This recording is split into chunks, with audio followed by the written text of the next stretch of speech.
सुबह बखैर, good morning. हम आपको बाखबर सवेरा में खुशामदीद कहते हैं और शफात में इंतज़ार करी थी कब मैं दोबारा से सुबह बखैर बोलूँगी लोगों को। क्या बात है जनाब, बड़ी आप देखें मदीहा जो है अरसे के बाद आज आपके सामने स्क्रीन पे है। आप इसके बाद मैं भी बड़े अरसे बाद आया हूँ, 5 हफ्ते बाद हम आपको सुबह सवेरे खुशामदीद कहने। वैसे नहीं कि 5 हफ्ते हम छुट्टियाँ मना रहे थे, हम आपके सामने शाम में मौजूद थे 4 से लेकर 6 बजे तक, और अब हम आ गए हैं मामूल के अपने 9 से लेकर 11 के टाइम टेबल पे विद बाखबर सवेरा। तो ईद के बाद ख्वातीन हज़रात आज से हम बाज़ाब्ता आगाज कर रहे हैं अपने बाखबर सवेरा का, लेकिन हालात जैसे हम पहले छोड़कर गए थे उससे कुछ ज़्यादा तब्दील तो नहीं हुए, अलबत्ता उनमें ख़राबी ज़रूर पैदा हुई। बिल्कुल शफात, जब मुझे आई रिमेंबर जब हमारा आखिरी शो था तो उस दिन जो अमवात की तादाद थी वो 1050 से ज़्यादा थी, और आज जब हम वापस आए तो आज 1500 से ज़्यादा लोग कोविड-19 की वजह से मौत के मुंह में जा चुके हैं। और अभी तक लोग ये पूछ रहे हैं कि क्या कोरोना सच में एग्जिस्ट करता है या नहीं। ये कोरोना एग्जिस्ट भी करता है, क्या कुछ नुकसानात हुए हैं, सब कुछ बताएंगे, लेकिन इस टॉप स्टोरीज के बाद।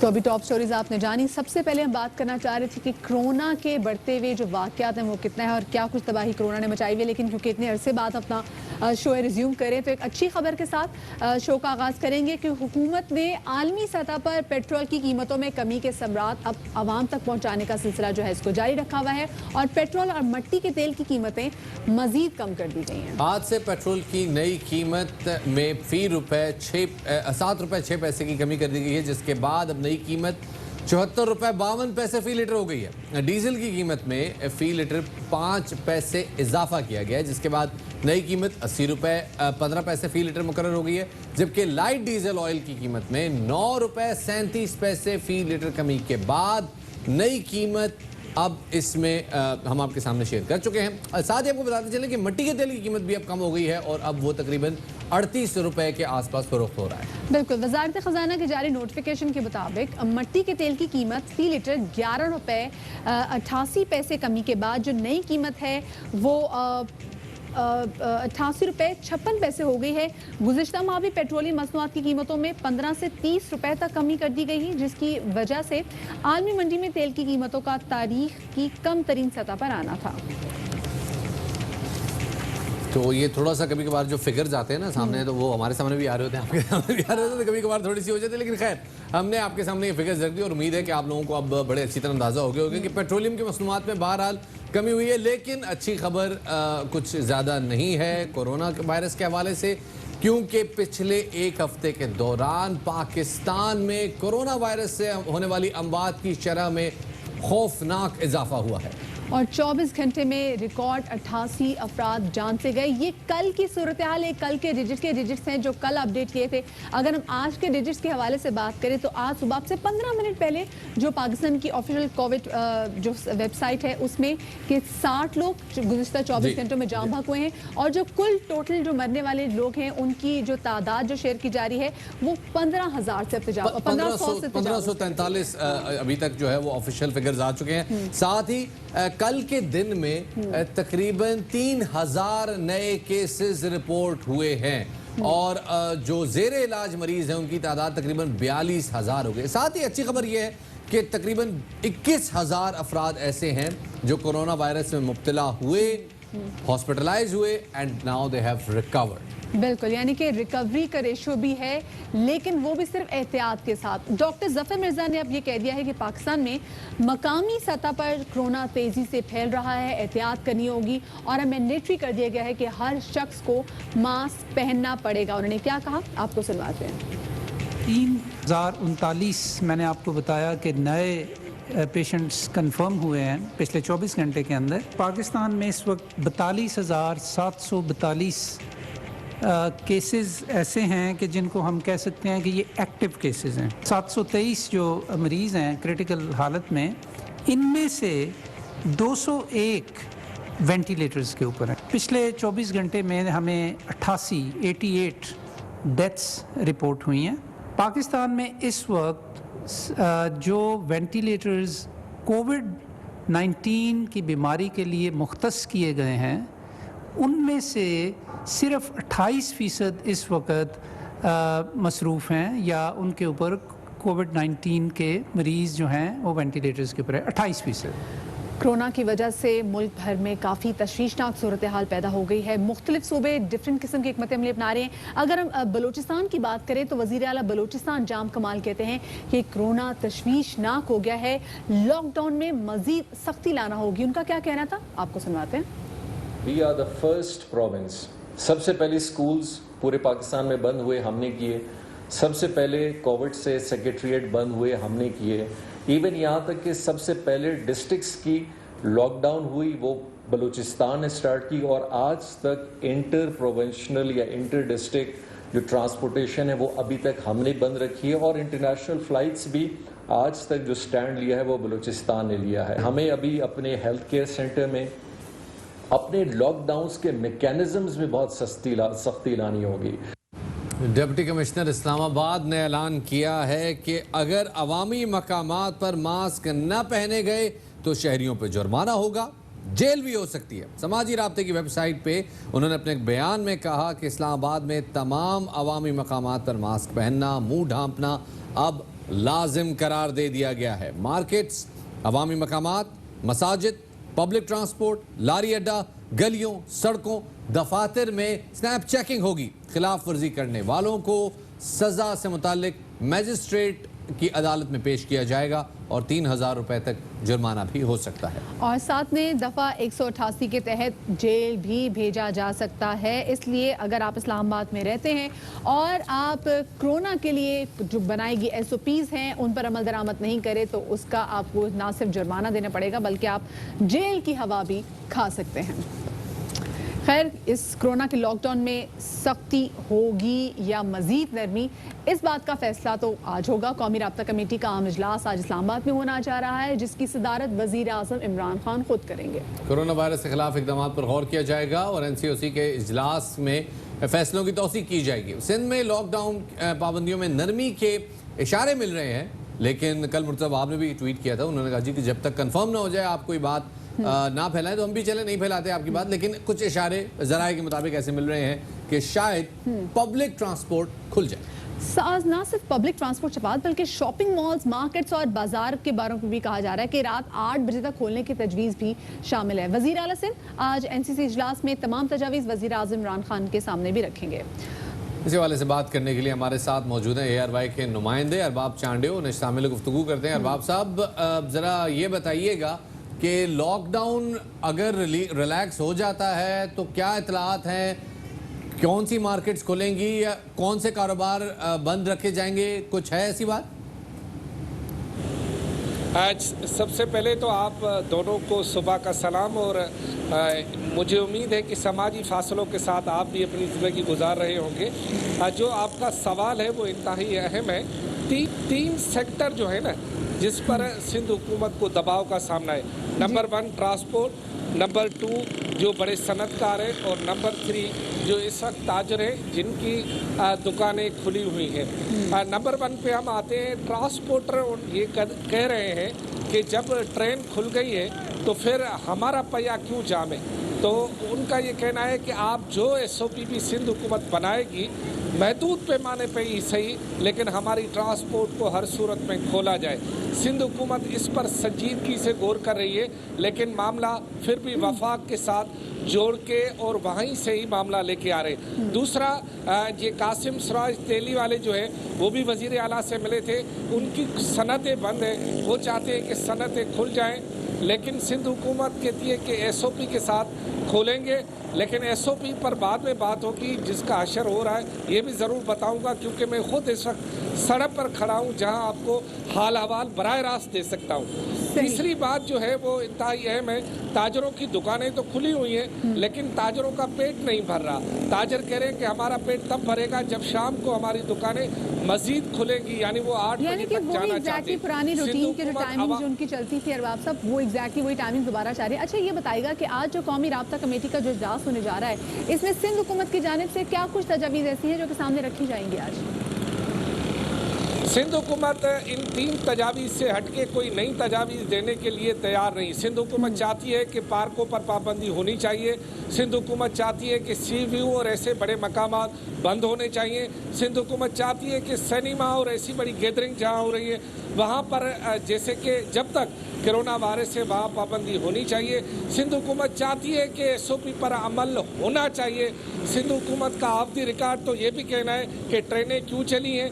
सिंध हुकूमत का ऑफ द रिकॉर्ड तो ये भी कहना है कि अगर हम ट्रांसपोर्ट नहीं भी खोल रहे हैं तो चिंची रक्षा और जो रक्षा वाले हैं उन्होंने समाजी फासलों की जो धज्जियाँ उड़ाई हैं इसकी मिसाल कभी पहले मिलती ही नहीं है।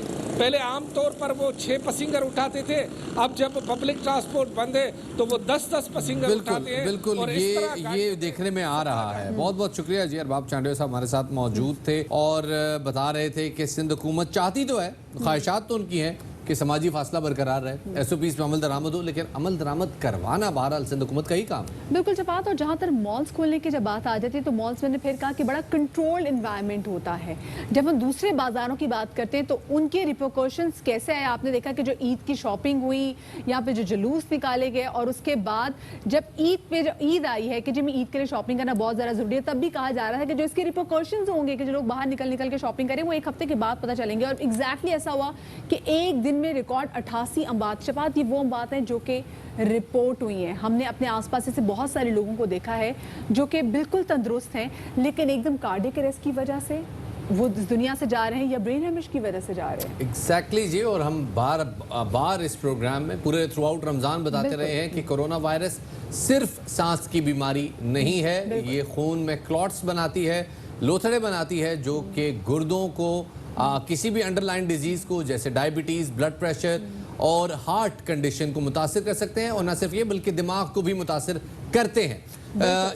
चूँकि आप देख रहे हैं कि जैसे जैसे ईद की शॉपिंग बड़ी ज़रूरी थी लोगों के लिए, बड़े उसके हवाले से बात भी हुई, हम भी अपने हद तक गुजारिशात करते रहे कि खुदारा इस ईद की शॉपिंग को ज़रा गैर संजीदा लें, ये ज़िंदगी मौत का मसला है आप लोगों के लिए। हाँ। लेकिन अनफॉर्चुनेटली उसके कुछ नताइज अच्छे नहीं हुए और अब हालत ये है कि कराची के प्राइवेट अस्पतालों में और मुल्क के कई दीगर अस्पतालों में अब जगह खत्म होती जा रही है। शफात, ये सिर्फ कराची की नहीं बल्कि पूरे मुल्क में अगर हम लाहौर की बात करें तो लाहौर में भी ये सिचुएशन है और SOPs पर अमल दरामद लोग करना ही नहीं चाह रहे क्योंकि लोग अभी तक इस बात पे यकीन नहीं कर रहे कि कोरोना सच में एग्जिस्ट करता है या नहीं। एक रिपोर्ट देखते हैं इस हवाले से। आपने देखा कि इस अस्पतालों में वेंटिलेटर्स की क्या सूरत हाल है। ऑलरेडी अगर देखा जाए हमारे मुल्क में वेंटिलेटर्स कम थे और जब से कोविड-19 के मरीजों की तादाद बढ़ती जा रही है वेंटिलेटर्स अब एक तरीके से कम होते जा रहे हैं। खुदा ना खासा शफात केसेस बढ़ते हैं, हमारे पास वेंटिलेटर्स नहीं होंगे और आपको खुद अपने प्यारों को मौत के मुंह में देना पड़ेगा क्योंकि वी डोंट हैव वेंटिलेटर्स, हमारे पास इतनी चीज़ें ही नहीं है। एग्जैक्टली जनाब। लेकिन क्या करें जनाब कि बहुत सारे लोग ऐसे हैं जिनका पंजाबी में कहते हैं ना कांच चिट्टा है, उनका कव्वा अभी तक सफ़ेद है और वो कह रहे हैं जनाब कोई कोरोना वोरोना नहीं है, ये डॉक्टर खुद जहर के टीके लगा के मार रहे हैं क्योंकि इनको पैसे मिलने हैं। और इस किस्म की दीगर बेशुमार बेहुदा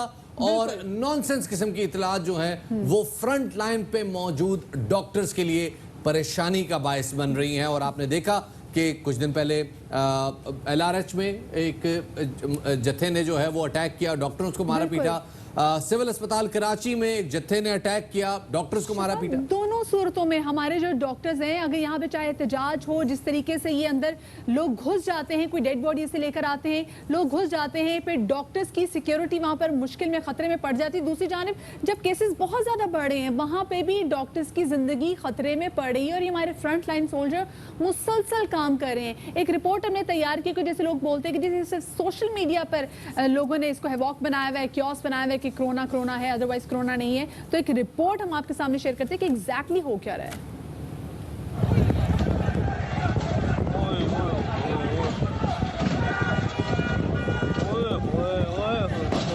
कोरोना के मुश्तबा मरीजों की अमवात पर अस्पतालों में तोड़ फोड़ के वाकयात बढ़ते जा रहे हैं। गुज़िश्ता हफ्ते कराची सिविल अस्पताल में मरीज के इंतकाल पर लवाहिकीन ने धावा बोल दिया। कोरोना का टेस्ट मुस्बित आने के बावजूद मैयत ले जाने के लिए SOPs मानने से इनकार किया और अमले को हिरासा किया। पेशावर लेडी रेडिंग अस्पताल में भी ऐसे ही मनाजिर देखने को मिले। 50 साला मरीजा के इंतकाल पर रिश्तेदारों ने कोरोना कॉम्प्लेक्स का दरवाजा तोड़ दिया।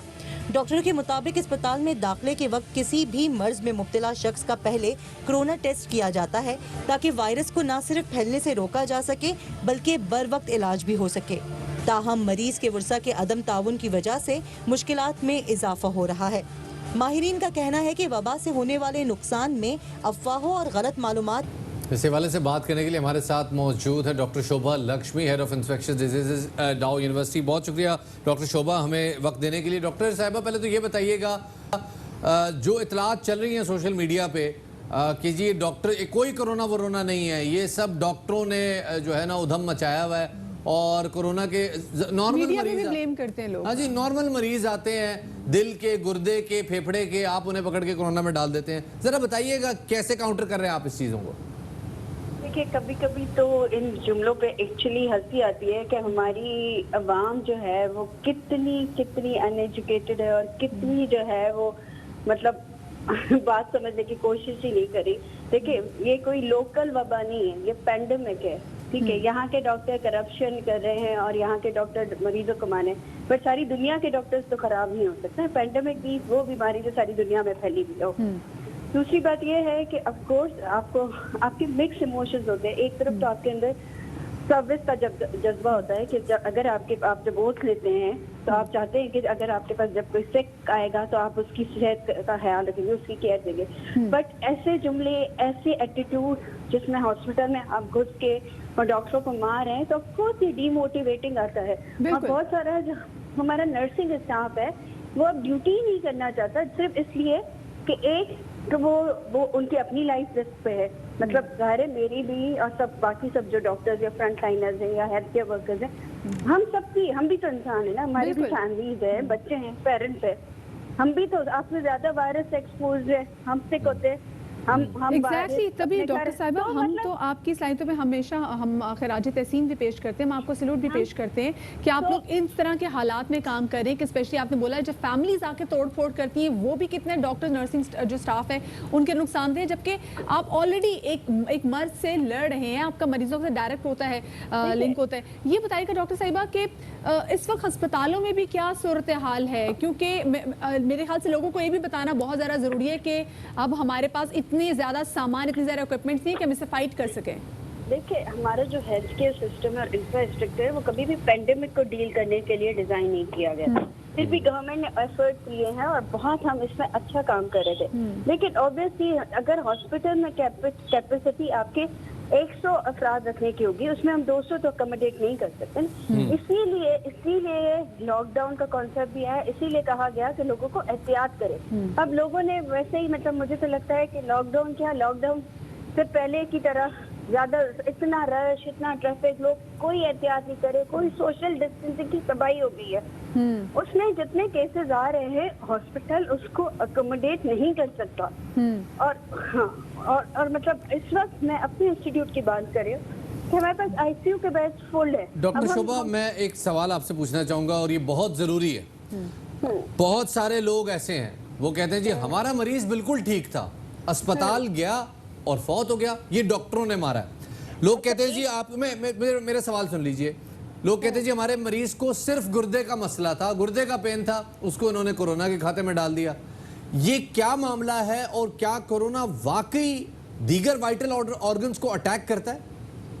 देखिए, एक तो अगर आपका मरीज बिल्कुल ठीक था तो आप हॉस्पिटल क्यों लेके आए? दूसरी बात यह कि एक वायरल इंफेक्शन है जिसकी मल्टी सिस्टम इन्वॉल्वमेंट है। मतलब ये आपके लंग्स को भी इफेक्ट करता है, आपके हार्ट को भी इफेक्ट करता है, आपके गुर्दों को भी इफेक्ट करता है।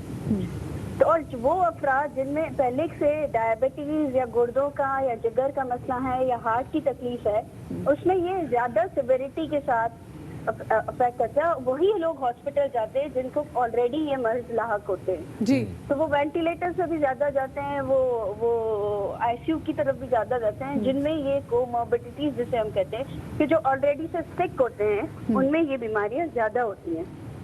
सही। अच्छा डॉक्टर साहब, एक और इम्पॉर्टेंट सवाल आपसे पूछना चाहेंगे, क्योंकि बहुत सारे लोग जिनका कोविड पॉजिटिव आता है और उनको घरों में क्या कहा जाता है कि आप घरों में खुद को सेल्फ क्वारंटीन कर लें, उनको क्या कुछ करना चाहिए? क्योंकि इस हवाले से लोगों को गाइड नहीं किया जा रहा और लोग काफ़ी ज़्यादा परेशानी का शिकार है इस हवाले से। इस पे जो है लोगों को काफी क्वेश्चन है। देखिए, अगर आपको होम आइसोलेशन के लिए कहा जा रहा है, इसका मतलब आप इतने बीमार नहीं है कि आपको हॉस्पिटल के एडमिशन की जरूरत है। आपको माइल्ड से सिम्टम्स होंगे, जैसे नजला, खांसी, जुकाम।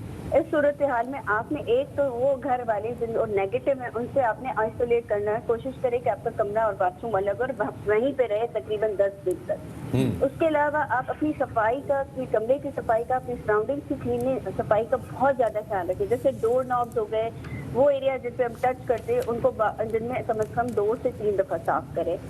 मास्क का इस्तेमाल करें। जो आपको घर वाला खाना या कोई चीज प्रोवाइड करने के लिए आ रहा है उसको भी कहे कि वो मास्क और ग्लव्स और हैंड सैनिटाइजर का इस्तेमाल करे।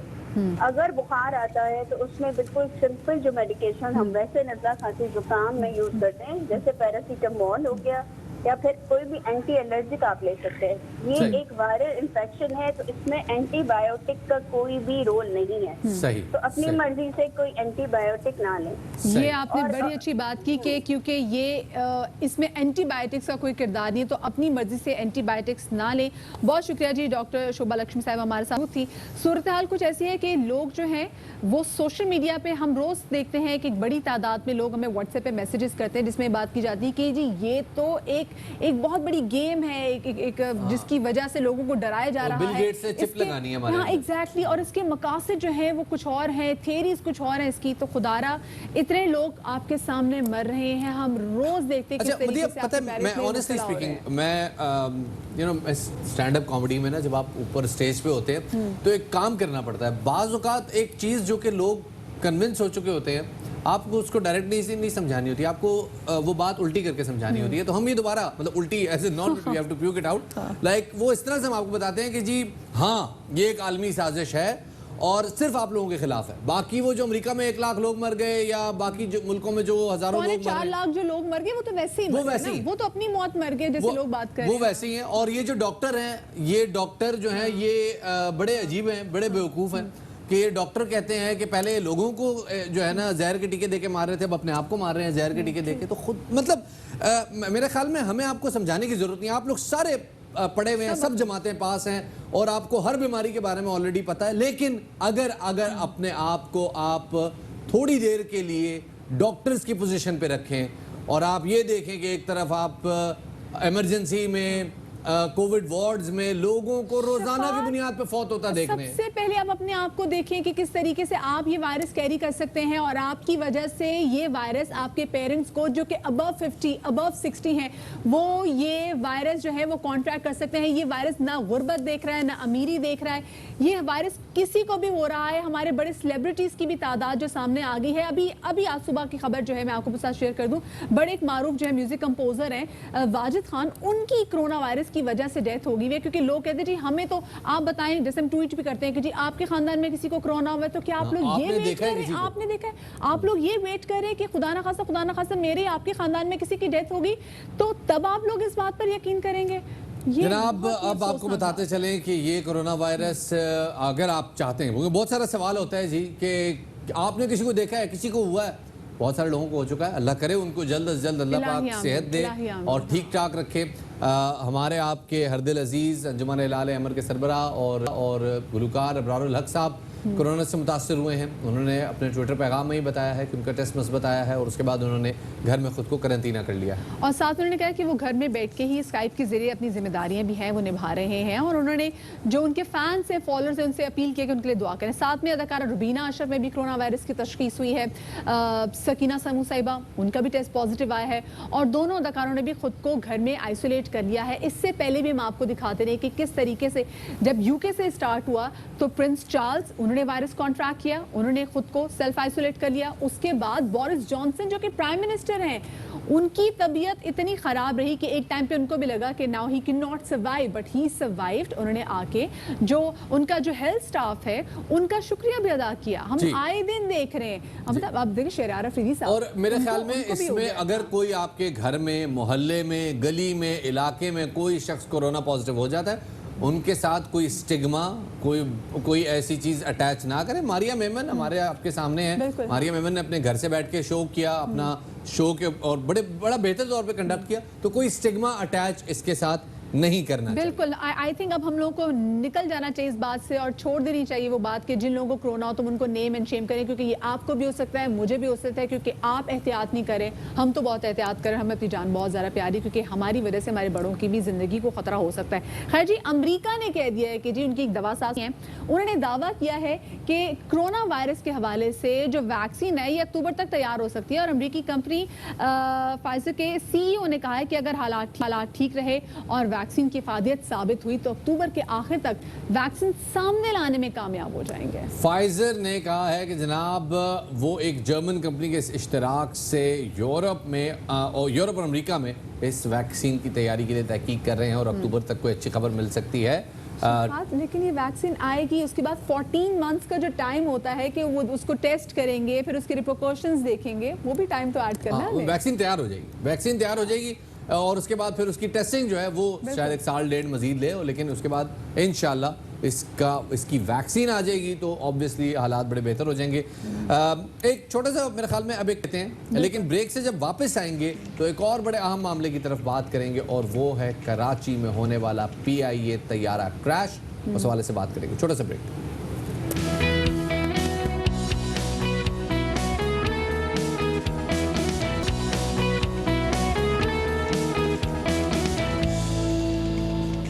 वेलकम बैक टू बाखबर सवेरा। और एक बार फिर से हम क्योंकि हम बात कर रहे थे ब्रेक पर जाने से पहले PIA की जो गिर कर तबाह होने वाले बदकिस्मत एयरबस 320 वो फ्लाइट PK 3202 जिसमें 97 के करीब जो लोग हैं वो जामा को इल फेटेड प्लेन में जो लोग सवार थे, इसकी तहकीकात जो हैं ये जारी हैं और इसकी तहकीकात बड़ी बारीक बीनी से जारी हैं। एयरबस माहिरीन की टीम ने फ़िज़ाई निगरानी के ज़रिए जाए हादसा, रनवे अप्रोच और कंट्रोल टावर से फ़िज़ाई जायज़ा लिया और हाई रेजोल्यूशन कैमरों की मदद से जो वीडियोस बनाई गई थी उसको भी ऑब्जर्व किया। जी जनाब, और अब खबर ये है कि फ्रांसीसी टीम तहकीकात मुकम्मल होने के बाद वतन वापस रवाना हो गई है और उनका खुसूसी तैयारा कराची से पेरिस रवाना हुआ है और फ्रांसीसी टीम के हमरा पाकिस्तानी तहकीकाती टीम के भी 2 रुकन शामिल थे और टीम ने अपने हमरा black box cockpit voice recorder भी साथ रखा है और वो साथ ले गए हैं। इस हवाले से हमने एक रिपोर्ट तैयार की है, आपके साथ शेयर करते हैं।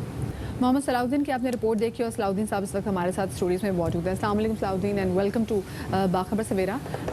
कहाँ तक पहुँची तहकीकात, क्या कुछ हुआ अभी तक, क्योंकि 11 रोज़ ऑलरेडी गुजर चुके हैं?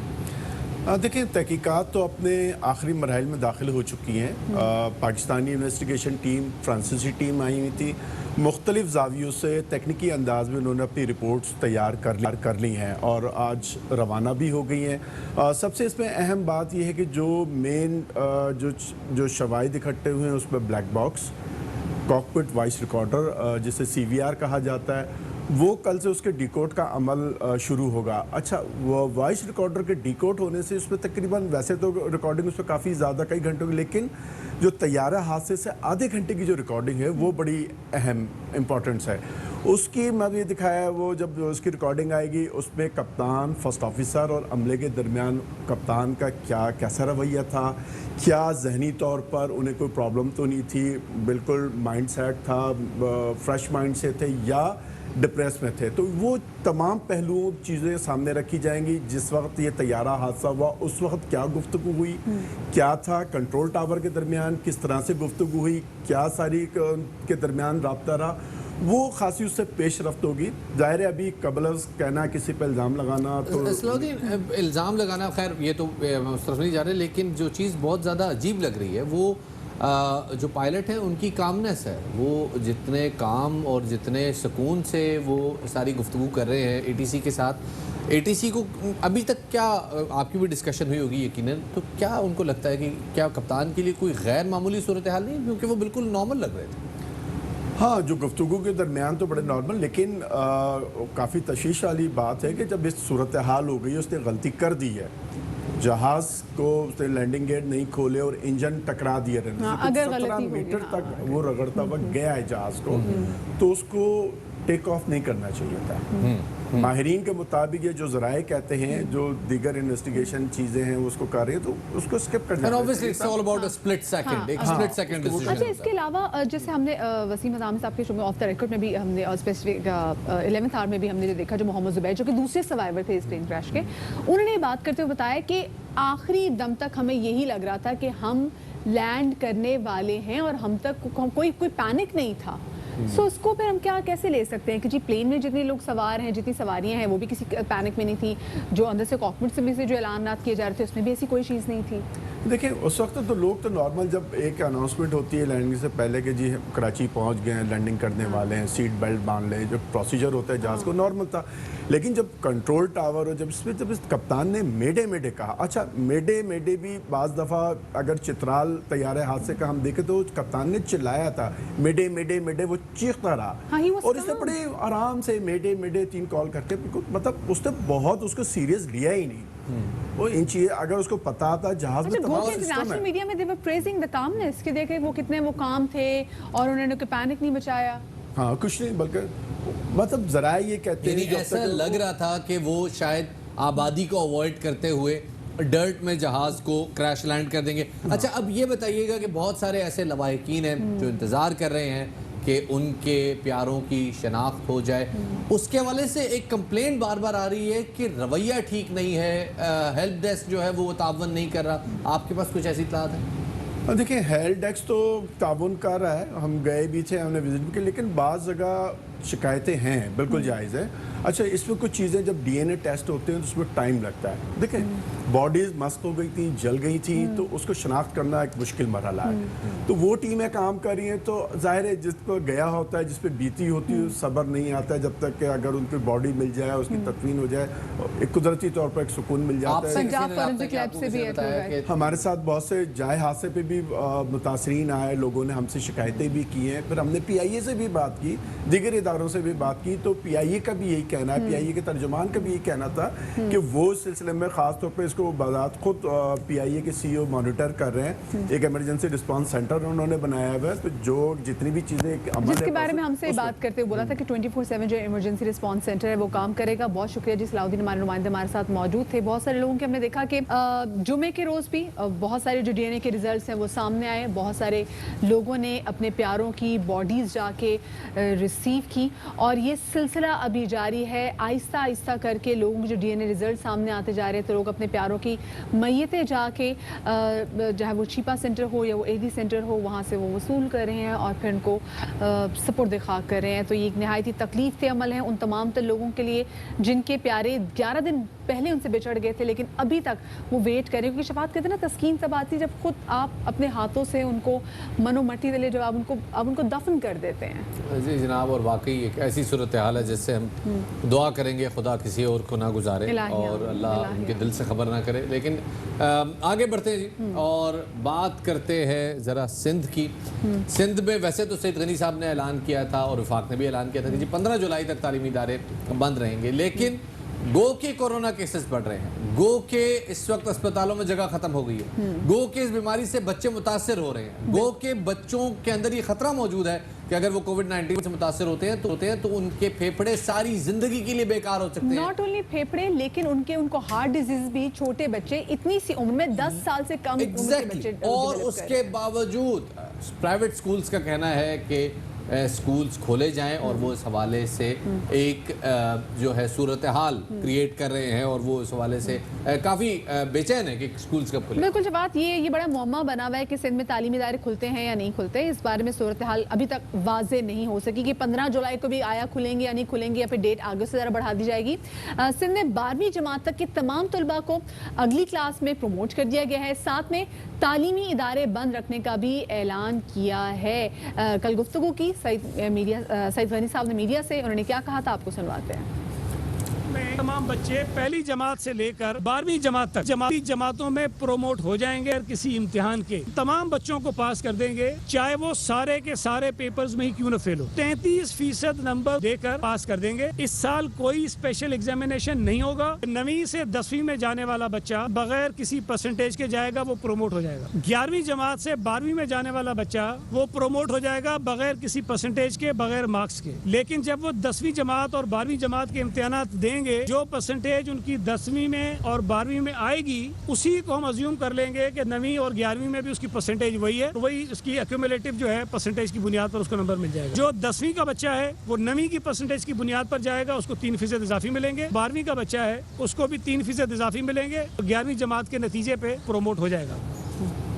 दूसरी जानिब प्राइवेट स्कूल्स एसोसिएशन ने फौरी तौर पे स्कूल्स खोलने का मुतालबा किया है और उनका कहना है कि अगर हुकूमत ने ज़्यादा ताख़ीर की तो अदालत का रुख किया जा सकता है। प्राइवेट स्कूल मैनेजमेंट एसोसिएशन ने 15 जून से स्कूल खोलने का ऐलान किया है। एसोसिएशन के चेयरमैन शरफुज़्ज़मान का कहना है कि 15 जून से हर हाल में स्कूल खोले जाएंगे। सरकारी स्कूलों के असातिज़ा को तनख्वाहें मिल रही हैं, लेकिन मसला निजी स्कूलों का है। उधर वफाकुल मदारिस अरबिया ने भी कोरोना वायरस के पेश नज़र हुकूमती अहकामात पर बंद किए गए मदारिस को दोबारा खोलने का ऐलान करते हुए कहा है कि 2 जून से मदारिस में दाखिले और 12 जून से तालीमी क्लासों का आगाज़ होगा। मौलाना काजी अब्दुल रशीद का कहना था कि सदर मुमलिकत के 20 नुकाती SOPs पर किसी शोबे पर अमल नहीं किया, लिहाजा जब शॉपिंग मॉल्स, ट्रांसपोर्ट, बाजार खुल सकते हैं तो मदारिस क्यों नहीं खुल सकते। और इसी हवाले से बात करने के लिए हमारे साथ मौजूद हैं काशिफ मिर्ज़ा साहब, जो कि all Pakistan private schools federation के सदर हैं। काशिफ साहब, ये कहिएगा कि अभी हमने मुल्क में देखा कि कोरोना की क्या सूरत हाल है। कल गुज़िश्ता 24 घंटों में 88 लोग मर गए, अभी की जो सुबह की रिपोर्ट्स आई हैं 60 लोग मर गए, केसेस बढ़ते जा रहे हैं। आप कंट्रोल कैसे करेंगे अगर आप 15 जून को स्कूल खोल देंगे तो? जिन्होंने कंट्रोल करना है इनको टांगे ना जरा। जिन्होंने कहा था 50 जब तक केसेस थे तो उन्होंने मुल्क बंद किया, और जब 50,000 केस हुए तो मुल्क खोला। अगर इन्हें पूछे कि उस हुकूमत को पूछे, एडमिनिस्ट्रेशन को पूछे, वो कहाँ थी जिन्होंने बाजारों में कोई SOPs को इम्प्लीमेंट होने नहीं दिया? तो आप ये सबसे पहले तो पूछे उनसे। अब अगर आपने तालीमी इदारों की बात करनी तो मैं बात करूंगा पूरी दुनिया की। पूरी दुनिया में 207 कंट्रीज से ज्यादा ममालिक है, जिनमें से 102 ने स्कूल बंद किए थे, बाकी उन्होंने स्कूल बंद नहीं किए। उस 102 के अंदर से 25 से 30 ज्यादा ऐसे कंट्री जो स्कूल खोल रहे हैं और माफिया मांग रहे हैं उनके प्राइम मिनिस्टर के, हमने इतना अरसा जो है तालीमी इदारों को बंद रखा है। हमारा 2.5 करोड़ बच्चा ऑलरेडी और जो स्कूल है, 5 करोड़ बच्चा जो इस वक्त 2 लाख से ज्यादा प्राइवेट स्कूलों और 1,31,000 पब्लिक स्कूलों में पढ़ता था, हमने उनको घरों में भेज दिया। हमने अमीर के बच्चे के लिए तो ट्यूटर दे दिया, ऑनलाइन दे दिया, और गरीब का बच्चा जो है हमने उसे आवारा बनने के लिए सड़कों पे फेंक दिया। वो अपनी माँ बहन बेटियों के साथ जो है वो सड़कों पे आ रहा है, वो बाजारों में जा रहा है। कोरोना उसको वहां शायद मुतासर नहीं करता, सिर्फ करेगा तो स्कूल करेगा, क्योंकि वो SOPs के ऊपर बिलीव करते हैं। हमने इनको SOPs बना के दे दिए, लेकिन गवर्नमेंट ने उसके ऊपर बिल्कुल किसी किस्म की कोई तवज्जो नहीं दी। आपने 5 साल 10 साल 20 साल इस कौम को क्या गारों में धकेलने के लिए, बंद रखने के लिए SOPs आपके जानिब से क्या दिए गए, प्लीज ये बताइएगा। जी, हमने इनको SOPs बना के दिए हैं जो कि World Health Organization, UNESCO, UNICEF के स्टैंडर्ड्स के मुताबिक है। ये वही SOPs हैं जो कि इंटरनेशनल लेवल के ऊपर जो डेवलप्ड कंट्रीज हैं उसमें इंप्लीमेंट हो रहे हैं। हमने जी ये जरा वजाहत कर दीजिएगा, जो SOPs आपने बना के दिए वो जरा चुनिंदा पॉइंट्स बता दीजिए। उसमें मेन पॉइंट तो ये है कि हमने सोशल डिस्टेंसिंग के लिए हमने शिफ्ट सिस्टम का बात किया। हमने कहा 2 शिफ्ट सिस्टम में आप इसको करें। सेकेंडली हमने कहा कि आप बजाय इसके जो मुख्तलिफ क्लासेस हैं 17 साल से कम जो एज के बच्चे हैं सबसे कम मुतासर हो गए हैं, लिहाजा हमें उन्हें एजुकेट करना है। देखिए, सबसे ज्यादा अभी जो कोरोना फैल रहा है उसकी बुनियादी वजह आपने उनको एजुकेट नहीं किया। किसी बच्चे को नहीं पता कि उसने सोशल डिस्टेंसिंग कैसे करनी है, पेरेंट्स को नहीं पता। एक सेकंड काशिफ साहब, आपने कहा कि बच्चों को आप, क्योंकि वो कम मुतासर हो रहे हैं, लिहाजा बहुत छोटे बच्चों को आप अलाउ कर रहे हैं। मुझे बताइएगा, अगर एक 15 फुट का कमरा है और उसमें 35 बच्चे हैं तो उनके अंदर सोशल डिस्टेंसिंग कैसे कायम की जाएगी? डबल शिफ्ट एक तो हम करेंगे, और सेकेंडली है कि मुख्तलिफ क्लासेस की टाइमिंग डिफरेंट वो रखी जा रही है। डबल शिफ्ट्स हैं बहुत सारे स्कूल्स में। कराची में बहुत सारे प्राइवेट स्कूल्स में ऑलरेडी डबल शिफ्ट्स हैं और जगह नहीं है, तो वो कैसे सोशल डिस्टेंसिंग मेंटेन की? ऐसा नहीं है। उसके देखिए बात ये है कि ये ऐसा है काशिफ साहब, ऐसा है। मैं खुद ऐसे स्कूल्स को जानता हूं, मेरे अपने इलाके में ऐसे स्कूल्स हल होगा ना। अगर ऐसा है तो अगर 100 में से कोई 1-2 ऐसा स्कूल है तो इसका मतलब ये नहीं कि हम इसका नहीं, 100 में नहीं है सर, ज्यादा है ऐसे स्कूल। हमने ये डिसाइड कर लिया, फिर हमने इसका मतलब डिसाइड कर लिया कि 7.5 करोड़ बच्चा आउट ऑफ स्कूल हमने रखना है। हमने डिसाइड कर लिया कि 15 लाख जो टीचर बेरोजगार है, सरकारी टीचर्स को तो रोजगार मिल रहा है ना। मुल्तान में एक टीचर ने 5 दिन तक प्राइवेट स्कूल्स भी जो है वो बच्चों से फीस तो ले रहे हैं, फिर ऐसी क्या वजह है कि प्राइवेट स्कूल जो ये फीस ले रहे हैं ये आगे अपनी टीचर्स को नहीं दे रहे? Why is it so? आपने कहा बेरोजगार होने टीचर्स, क्यों बेरोजगार होने? प्राइवेट स्कूल्स में लोग फीस ले रहे हैं, मतलब स्कूल्स में फीस जारी है। ये बात भी प्रोपेगेंडा है। पहली बात मैं जरा इसको वजाहत कर दूं, ये बहुत बड़ा प्रोपेगेंडा है। हुकूमत ऑनलाइन जो स्कूल है, जो एलीट क्लास स्कूल है, जिनकी फीस चलान के थ्रू जाती है, ये वो 1% है जिनकी फीस की आप बात कर रही है। 99% वो स्कूल है जिनका फीस कलेक्शन जो मैनुअल होता है। अब गवर्नमेंट ने आज तक सही, ठीक है, बहुत शुक्रिया जी। काशिफ मिर्जा साहब हमारे साथ मौजूद थे। अभी हम जा रहे हैं छोटी सी ब्रेक की तरफ। जब ब्रेक आएंगे तो मैं और शबाज इस पर थोड़ी बहुत डिस्कशन जरूर करेंगे। ब्रेक के बाद मिलते हैं।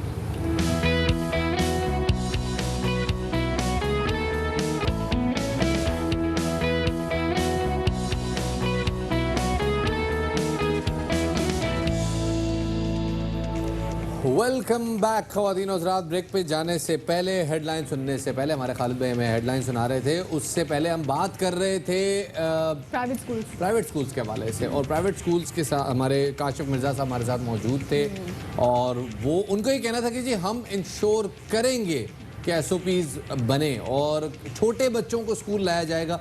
और प्रिसाइसली डॉक्टर्स इससे बिल्कुल उलट सोच रहे हैं। तो अब ये वो वक्त है कि आपने या डॉक्टरों की माननी है, साइंस की माननी है, या आपने साइंस के बगैर हर किसी की माननी है। तो मेरे ख्याल में शायद ये बात समझ में नहीं आई कि आप दुनिया जहान की अगर मिसालें दे रहे हैं तो आप ये भी देखिए कि दुनिया जहान में लोग वहाँ पे कितने मेंटली तौर पे एनलाइटन है कि उन्होंने समझा कि SOPs को फॉलो करना कितना ज़्यादा इंपॉर्टेंट है। लोग कर रहे हैं ख्याल। हमारे पाकिस्तान में लोग किस तरीके से ख्याल करें कि जो पढ़े लिखे लोग हैं उनको भी बार बार एजुकेट करने की ज़रूरत पड़ी है कि भाई ने अपना ख्याल रखें, SOPs को फॉलो करें। ये कोरोना फैल रहा है और अब हम अपने आसपास कितने ऐसे कोरोना के जो केसेस हैं वो दिन ब दिन बढ़ते जा रहे हैं, वो देख रहे हैं। एक और उन्होंने चीज़ की, उन्होंने कहा कि जी जो गवर्नमेंट के जो स्कूल्स हैं वहाँ पे तो साथिज़ा को तनख्वाहें मिल रही हैं, यहाँ पे साथिज़ा को तनख्वाहें नहीं मिल रही। यहाँ पे जो साथिज़ा हैं वो जॉबलेस हो गए। एग्जैक्टली कहाँ जा रही है वो, ये भी तो खैर मसला है। खैर पूछा भी कि क्या हुआ तो कुछ बताएं। अब देखते हैं जी क्या नतीजा निकलता है। ऑब्वियसली सिंध हुकूमत के कोर्ट में बॉल है। हमारा काम है सवाल पूछना, सवाल का जवाब लेना और उस पर आपके सामने नतीजा रख देना। नतीजा आपने खुद अखज़ करना है, हम पार्टी नहीं है। बहुत कुछ है जी इस घंटे में आपके साथ शेयर करने के लिए, मगर सबसे पहले क्या होता है जी, टॉप स्टोरीज।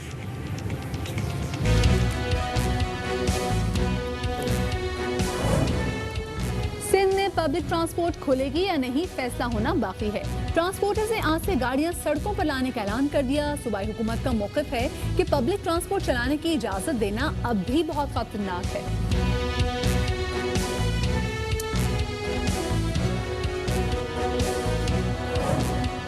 पेट्रोल मजीद सस्ता हो गया, लेकिन महंगाई की शरह में मुसलसल इजाफा हो रहा है। आटा, चीनी, दाल और मुर्गी की कीमतों में इजाफा, 12 अशियाए खुरोनोश महंगी हो गई। सबसे पहले बात करते हैं सिंध में पब्लिक ट्रांसपोर्ट की, जिसके बारे में अभी तक फैसला नहीं हो पाया कि वो खुलेगी या नहीं। और अब लगता ही है कि आज शायद उसका आदमी फैसला हो जाए। बिल्कुल काम कराची में ट्रांसपोर्टर्स का ये कहना है कि आज से गाड़ियां सड़कों पर लाएंगे। सूबाई हुकूमत का कहना है कि पब्लिक ट्रांसपोर्ट चलाने की इजाज़त देना अब भी बहुत खतरनाक है। ये कोरोना वायरस के फैलाव का बुनियादी सबब बन सकती है। तमाम हतमी फैसला आज की जो कौमी राब्ता कमेटी NCC के इजलास है जो होने जा रहा है, वज़ीर आज़म इमरान खान वज़ीर सदारत, उसमें ये फैसला किया जाएगा। वज़ीर आला सिंध आज NCC इजलास में तमाम जो तजावीज़ हैं वो वज़ीर आज़म इमरान खान के सामने भी रखेंगे। बैरुल सूबाई ट्रांसपोर्ट पर पाबंदी बरकरार रहने का इम्कान है। सूबाई वज़ीर ट्रांसपोर्ट सैयद अवैस शाह का कहना है कि ट्रांसपोर्ट की तमाम तंजीमों और यूनियन से राब्ते में है, किसी फैसले पर पहुँचने से कबल सबको एतमाद में लेंगे। सूबे में कोरोना वायरस के फैलाव को रोकने के लिए पब्लिक ट्रांसपोर्ट और सफ़र की सहूलियात और दीगर सर्विसेज पे पाबंदियां नाफिज किए हुए अब 2 माह से ज़ायद का अरसा गुजर चुका है। इसी वाले से बात करने के लिए हमारे साथ हैं सैयद इरशाद हुसैन शाह बुखारी साहब, जो कि कराची ट्रांसपोर्ट इत्तेहाद के सदर हैं। उनको शामिल गुफ्तगू करते हैं। बहुत शुक्रिया हमें वक्त देने के लिए बुखारी साहब। सर ये बताइएगा कि अभी क्या सूरत हाल है ट्रांसपोर्टर्स की, क्या मुतालबात रखे गए हैं और सिंध हुकूमत ने क्या SOPs दी हैं? बहुत बहुत शुक्रिया AR भाई का, मैं शुक्रगुजार हूँ। आपने मुझे इस वक्त मौका दिया बात करने का। सूरत हाल ये है कि वज़ीर ट्रांसपोर्ट हमारे लिए काबिल एहतराम है और वो जो बात कह रहे हैं ठीक है, मैं उसकी बात से इख्तिलाफ नहीं करता। वो मुझसे मीटिंग वगैरह करते रहे हैं, 2 मीटिंग 3 मीटिंग उनके साथ हुई हैं। हमारा कहना ये था कि 2.5 महीने से हमारी गाड़ियाँ खड़ी हैं, हैंड टू माउथ है, हमारा ये कारोबार है। हम चले पब्लिक सर्विस तो है ही है, लेकिन हमारी रोजी भी तो है। हमारी 7000 गाड़ियां जो हैं उसके साथ तकरीबन 6 आदमी वाबस्ता होते हैं हर गाड़ी के साथ, मालिक, ड्राइवर, कटर, फिटर, मिस्त्री। तो ये सॉरी ये कोई 42,000 या 50,000 के करीब आदमी जो है बेरोजगार बैठे हुए हैं। अब ये जो अभी आपने बात की कि कौमी राब्ता कमेटी में वज़ीर आला जाएंगे, यही बात हमसे होती रही अभी तक कि वज़ीर आला हमसे पूछेंगे, करेंगे। मैं ये कहना चाह रहा हूँ कि वज़ीर आला से ही पूछ के ताजरों ने भी अपना कारोबार खोला है, बाकी तमाम कारोबार खुले हुए हैं। पंजाब में ट्रांसपोर्ट खुली हुई है, वहाँ पंजाब की सूबाई हुकूमत ने उन्हें पंजाब में ट्रांसपोर्ट खुली है तो सिंध में क्यों नहीं खुल जाए? अच्छा बुखारी साहब ये कहिएगा कि क्या आज आपकी बसें चल रही हैं? देखिए जी, ये मैंने एक बात ऐलान किया था। मैं जानता हूँ कि ये गवर्नमेंट की इजाजत के बगैर चलाना हमारे लिए मुश्किल बात है। गवर्नमेंट से मेरा कोई टकराव नहीं है, गवर्नमेंट हमारी अपनी है। सिर्फ ये दुख था और मजबूरी थी, लोग परेशान थे, मुझे मेरे ऊपर बड़ा बर्डन था। रोजाना मुझसे कहते थे कि आप हुकूमत से क्यों नहीं मनवाते कोई बात। अब हुकूमत भी मजबूर है, अगर तो मैं भी मजबूर हूँ, तो फिर मैंने ऐलान किया था बिल्कुल कि आज हम सड़कों पे लाएंगे गाड़ियाँ, लेकिन वज़ीर ट्रांसपोर्ट भी नहीं चाह रहे थे वो कि ऐसा हम करें। और फिर कल हमें कमिश्नर कराची ने बुलाया अपने पास, एडिशनल IG गुलाम नबी मेमन भी वहाँ मौजूद थे। उन्होंने रिक्वेस्ट की कि बुखारी साहब आप तो सीनियर मोस्ट ट्रांसपोर्ट लीडर हैं कराची के, आपने हमेशा हुकूमत के साथ तावन किया है। अभी कुछ दिन और देख लें, हमारे वज़ीर आला कल जा रहे हैं इस्लामाबाद। ये तो चलें, अच्छी बात हो गई। अच्छा, अब इरशाद बुखारी साहब अब ये बताइएगा कि अगर ये जो हमारी नॉर्मल बसें हैं इनके अंदर अगर इनको इजाज़त मिल जाती है सड़कों पे आने की, तो क्या SOP रखा जाएगा और एक मुसाफिर और दूसरे मुसाफिर में फासला कैसे मेंटेन रखा जाएगा? देखिए जी, इसमें दो बातें हैं। एक तो पंजाब में जो सिटी में गाड़ियां चलाएगी उनकी जो है सीट बाय सीट अलाउ किया गया, और जो हाईवे पे चलाएंगी उनको एक सीट छोड़ के एक सीट और उनको ये इजाजत दी गई कि आप डबल किराया ले सकते हैं। अब यहाँ 2 सूरतें पैदा होती हैं कि हमारी शहर की गाड़ियां जो हैं, हमारे किराए बहुत कम है, 10 रुपए 15 रुपए इतना किराया है। अब हम अगर ये कहते हैं कि जी हम सीट बाय सीट चलाएंगे और हुकूमत हमें इजाजत नहीं देती, तो हम एग्री हो जाते हैं इस बात पे, लेकिन फिर हमें अगर 10 रुपए किराया है तो 20 रुपए लेना पड़ेगा एक सीट अगर छोड़ेंगे तो, अगर 15 रुपए किराया तो 30 रुपए लेना पड़ेगा। हुकूमत को कोई बात तो हमारी माननी पड़ेगी। जो पेट्रोल की जो कीमतें कम हुई हैं उनसे कोई फर्क नहीं पड़ेगा? पेट्रोल की कीमत तो बहुत कम होगी, वे तो बजाय कि टिकट्स के पैसे कम हो। ये भी आपने बड़ा अच्छा सवाल किया। ये बात जो है डीजल की कीमतें, पेट्रोल का तो खैर तलक नहीं होता पैसेंजर व्हीकल से, डीजल का तलक होता है। लेकिन हमारे यहाँ 2006 से लेके अभी तक एक हाई कोर्ट का फैसला था, हमारी तमाम बसें, मिनी बसें जो हैं वो CNG पे हैं और CNG की कीमत कम नहीं हुई है। तो इरशाद साहब, क्या ऐसा मुमकिन नहीं होता कि जो CNG की गाड़ी है वो पेट्रोल पे भी चल सके? नहीं, वो कार में ऐसा ऑप्शन होता है कि हम कार जो चलाते हैं, जैसे CNG बंद हुआ तो खत्म हुआ तो बटन दबाया तो पेट्रोल पे चली गई, वहाँ एक ही ऑप्शन होता है, CNG होता है पेट्रोल। सही। तो अभी तक कम से कम ये बात इंश्योर हो गई है कि आज आपकी ट्रांसपोर्ट नहीं आ रही सड़क पे और आप हुकूमत से तावन कर रहे हैं? नहीं जी, मैं हुकूमत से बिल्कुल तावन करता चला आ रहा हूँ। वज़ीर आला मेरे लिए काबिल एहतराम है, वज़ीर ट्रांसपोर्ट मेरे लिए तमाम काबीना काबिल एहतराम है। ये मुझे वो अंकल करके पुकारते हैं, मैं मेरे बच्चों की तरह, लिहाजा मजबूरी थी ये जो ऐलान किया था। लेकिन मैंने देखा कि तसादम होगा, शहर में अमन की सूरत हाल खराब हो जाएगी, तो ये आपने बड़ी अच्छी बात की, आपने इतना कॉपरेट किया बुखारी साहब गवर्नमेंट के साथ कि अभी भी आप चाहते हैं कि जो सूरत हाल है वो तसादुम की तरफ ना जाए। अच्छा, आप लोगों की जानिब से जो SOPs दिए थे वो जरा SOPs के हवाले से बता दें, और अब जो कल कमिश्नर कराची से भी आपकी स्पेशली मुलाकात हुई है, सो क्या आगे का लाइमल क्या तय किया गया है कि कब से आप लोगों को चांसेस लग रहे हैं कि आप लोगों की ट्रांसपोर्ट खुलेगी? देखिए जी, कमिश्नर कराची तो कल बीच में आए हैं। हमारे मिनिस्टर ट्रांसपोर्ट यंग हैं, नौजवान हैं, बड़े अच्छे जज्बा रखते हैं। मुझे पता चला कि वो वज़ीर आला से बहुत दफा कहते रहे, उन्होंने खुद भी मुझे बताया कि वो बहुत कोशिश कर रहे हैं। मुझे नासिर हुसैन शाह साहब ने कहा कि आपके वज़ीर ट्रांसपोर्ट बड़ी जदोजहद कर रहे हैं, हम उनके लिए मशकूर हैं। सही, बहुत बहुत शुक्रिया जी। इरशाद हुसैन बुखारी साहब हमारे साथ इस वक्त मौजूद थे, हमें बता रहे थे इस हवाले। और यहाँ एक अहम खबर शामिल करते चलें। डॉक्टर ज़फ़र मिर्ज़ा, मावन खसूसी बराए सेहत, उनकी जानिब से एक ट्वीट सामने आया है जिसमें उनका कहना है कि स्पेशलाइज्ड N95 मास्क सिर्फ फ्रंट लाइन हेल्थ वर्कर्स के लिए हैं। N95 मास्क उनके लिए है जो कोरोना मरीजों की देखभाल कर रहे हैं। अवाम सर्जिकल, मेडिकल या घर में बना मास्क इस्तेमाल कर सकते हैं। अब क्योंकि सूरत हाल ऐसी शबात बढ़ गई है कि तशवीशनाक सूरत हाल की तरफ हम चले गए हुए हैं और मैंडेटरी हो गया हुआ है कि जब भी लोग घरों से बाहर निकलें तो आपने मास्क और स्पेशली हैंड सैनिटाइजर तो आपने ज़रूर साथ में रखना है। लेकिन क्योंकि बहुत सारे लोगों की कोशिश ये होती है कि वो N95 जो मास्क हैं वो ही ख़रीदने हैं, तो अब ये कह दिया गया क्योंकि उतनी तादाद में मौजूद नहीं है, तो अब स्पेसिफिकली N95 जो मास्क हैं वो उन तमाम तर डॉक्टर्स के लिए हैं जो कि डायरेक्टली डील कर रहे हैं कोरोना वायरस के मरीजों के लिए। इनफैक्ट जो तमाम तर डॉक्टर्स हैं, क्योंकि अस्पताल में तो केसेस आ रहे हैं, हर डिपार्टमेंट मुतासर हो रहा है। वैसे मैं समझ नहीं पाया कि N95, शायद ये इस हवाले से ऐलान किया गया है कि शॉर्टेज ना हो जाए N95 की, क्योंकि ऑब्वियसली हेल्थ वर्कर्स के लिए ज़रूरी है।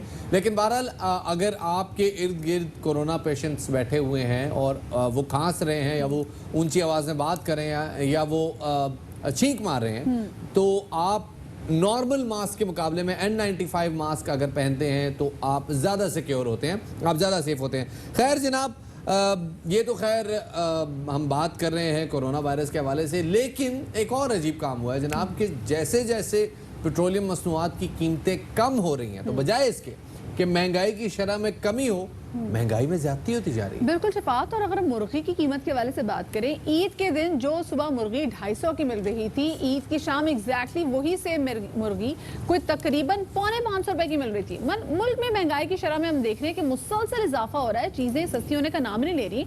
गुज़िश्ता हफ्ते की अगर हम बात करें, आटा, चीनी, दाल, मूंग, चावल, दूध, चिकन, मटन, बीफ, आलू, गुड़ और साबुन समेत 12 अशिया ज़रूरिया जो हैं उनकी कीमतें महंगी हो गई, जबकि टमाटर, प्याज, अंडे, लहसुन, दाल माश, दाल मसूर, दाल चना और LPG समेत 9 अशिया ज़रूरिया की कीमतों में कमी भी वाक़ हुई है। 30 अशिया की कीमतें मुस्तहकम रही हैं और इस हवाले से विफाकी इदारा बराए शुमारियात की जानिब से जो जारी करदा अदाद शुमार हैं उनमें यह बताया गया है कि 28 मई को गुज़िश्ता साल महंगाई की शरह 9.6% थी। एक हफ्ते के दौरान महंगाई की शरह में 0.3% इजाफा हुआ है और सालाना बुनियाद पर 17,000 रुपए तक आमदनी रखने वाले तबके और के लिए महंगाई की शरह तकरीबन 11% रही है। यानी कि गरीब आदमी के लिए महंगाई ज़्यादा है और अमीर आदमी के लिए महंगाई की शरह कम है। खुला तजाद सामने आ रहा है, इसलिए क्योंकि अमीर आदमी ऑलरेडी महंगी चीज़ें ले रहा है और गरीब आदमी ऑलरेडी चीज़ें सस्ती ले रहा है।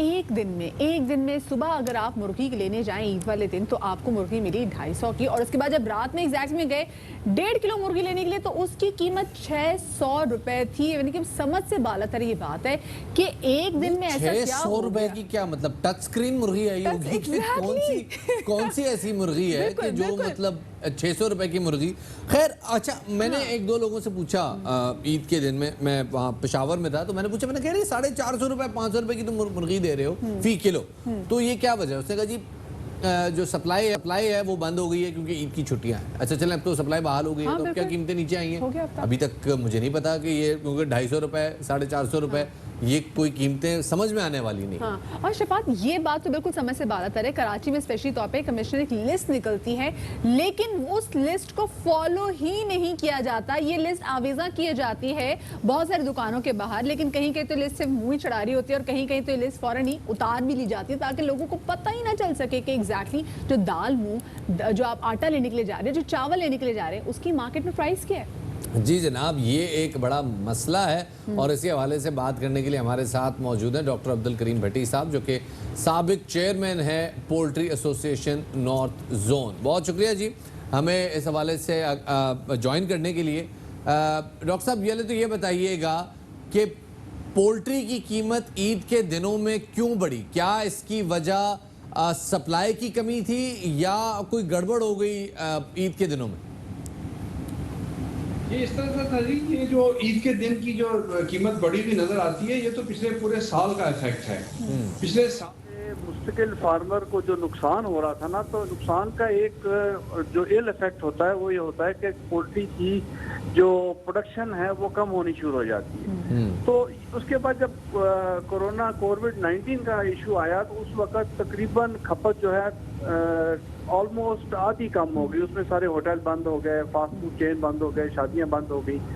उस वक्त फार्मर को बहुत ज्यादा उसकी कीमत गिरने की वजह से उन्होंने अपने औने पौने बेच के अपने माल को उससे जान छुड़ाई, और उसकी वजह से आज वो पैच आ रहा है जिस वक्त वो माल तैयार होना था, और वो रमजान के मिड के बाद या ईद के ऊपर वो पैच आया जहाँ पे बहुत ज्यादा सप्लाई कम हो गई। अच्छा सर, ये भी कहा जा रहा है कि जो पैच आ रहा है, आपने देखा होगा आज से 1.5 महीने पहले हमने देखा कि बहुत सारे जो चूजे हैं उनको डंप भी किया गया था। ये वीडियोस भी हमारे सामने आई थी, हमने मीडिया पे भी शेयर किया था।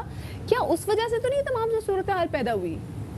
वो वजह ये थी कि जब वो सिचुएशन आई तो फार्मर चूजे को प्लेस करने के लिए राजी नहीं था, वो बिल्कुल मुफ्त भी चूजा लेने को तैयार नहीं था।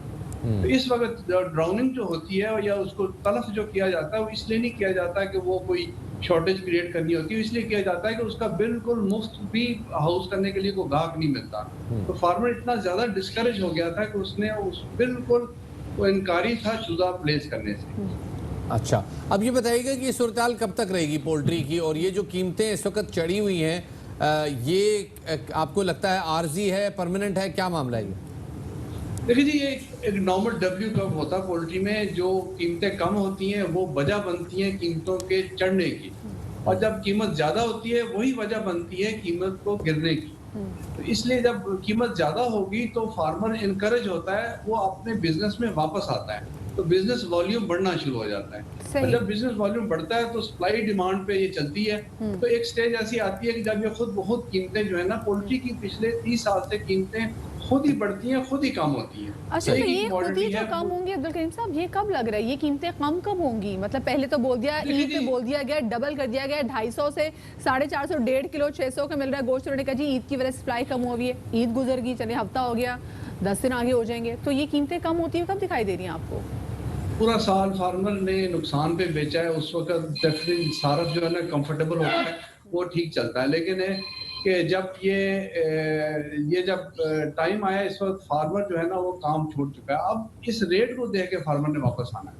अच्छा डॉक्टर साहब, एक और अभी हमने देखा था ना, जब सार्स वायरस आया था, तो बर्ड फ्लू जो आया था, तो उस वक्त मुर्गी जो है वो बहुत सस्ती बेच दी गई थी और लोगों ने स्टोर भी की थी। लेकिन इस दफ़ा कोई ऐसा हमने मंजर देखा नहीं कि मुर्गी की कीमत डाउन की गई हो और उसके बाद दोबारा से उसकी नई ब्रीडिंग की गई हो। नहीं जी, आपको याद होगा ये जब कोविड की न्यूज आई तो उस वक्त फार्म के ऊपर मुर्गी जो थी तकरीबन कोई 80 रुपए 90 रुपए किलो बेची, जबकि उनको 160 रुपए कॉस्ट करती है। और ये जो अपने पोल्ट्री शॉप के ऊपर प्राइस उसकी तकरीबन कोई 140-150 रुपए किलो गोश्त की प्राइस थी।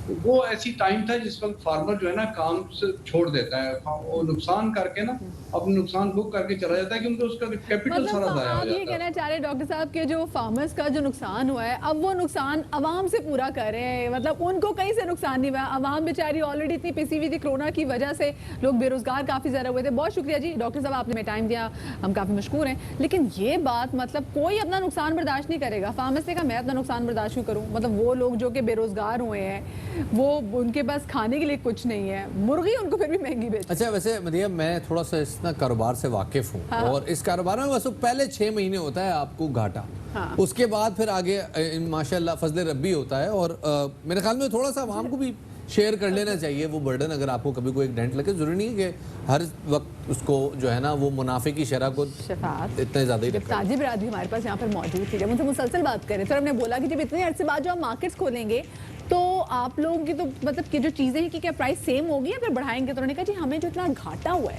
तो ऑफ कोर्स जो प्राइस है चीज़ें महंगी तो होंगी। तो हर तरह से आप, मैं, यानी कि हम आवाम जो है वो सॉफ्ट टारगेट बनते हैं और हमेशा हम ही पिसते हैं।